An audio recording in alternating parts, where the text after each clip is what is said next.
You ask Tiger to solve. This deals with linear equations with one unknown. The final result is x equals 16. Let's solve it step by step. Simplify the expression. Group like terms.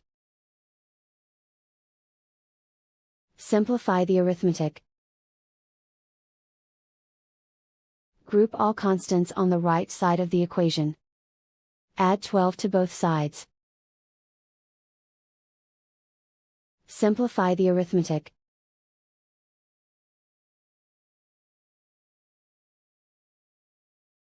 Isolate the x.